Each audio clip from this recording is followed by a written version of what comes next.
বলিউড অভিনেত্রী সানি লিওনের একটি শো বাতিল করেছে পুলিশ। একটি ক্লাবে জমকালো আয়োজনে অনুষ্ঠিত হতে যাওয়া শোয়ে পারফর্ম করার কথা ছিল অভিনেত্রীর, কিন্তু শেষ মুহূর্তে সেখানে পুলিশ গিয়ে সানির শো বাতিল করে তারা।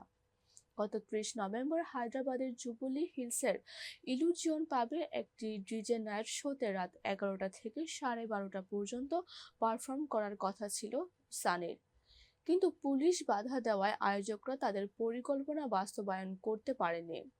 ভারতীয় সংবাদ মাধ্যম টাইমস অফ ইন্ডিয়ার সূত্র অনুযায়ী অনুষ্ঠানে দিন রাত 8টা থেকে দর্শকরা আসতে থাকেন। অনুষ্ঠানটি যাতে না হয় সেজন্য 100 জন পুলিশ সদস্যের একটি টিম হাজির হন। মূলত পুলিশ অনুমতি না দেওয়া সত্ত্বেও আয়োজকরা অনুষ্ঠানের প্রস্তুতি সম্পন্ন করেন। এ কারণে বাতিল করা হয় শোটি।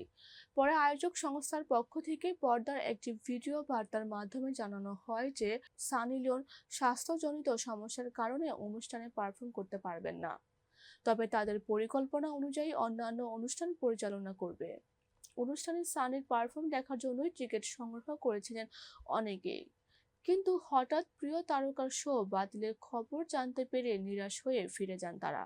শুধু তাই নয়, সানির শো বাতিল ঘোষণা দেওয়ার পরও প্রায় রাত 1টা পর্যন্ত অনুষ্ঠান স্থলে অবস্থান করেন পুলিশ। একই সঙ্গে অনুষ্ঠান থেকে অতিথিদের চলে যাওয়ার সময় শৃঙ্খলা ও নিরাপত্তার বিষয় নিশ্চিত করেন তারা। প্রসঙ্গত, সামনে কোটেশন গ্যাং সিনেমায় দেখা যাবে সানি লিওনকে। এতে একজন নির্মম আততায়ীর চরিত্রে অভিনয় করেছেন তিনি। দক্ষিণী সিনেমাটিতে তার সঙ্গে দেখা যাবে অভিনেতা প্রভুদেভাকে।